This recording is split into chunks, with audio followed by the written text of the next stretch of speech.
There is so much fear mongering today about everything that is natural that we really need to think, are we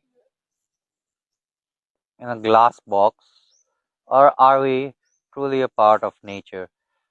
There is so much misinformation about being out in the sun and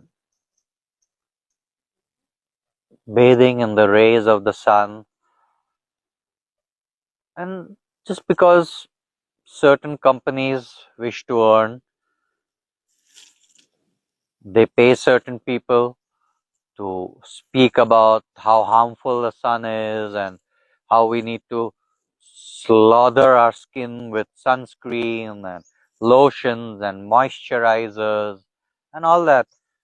And people do apply a lot of that without even reading all the ingredients on all these products.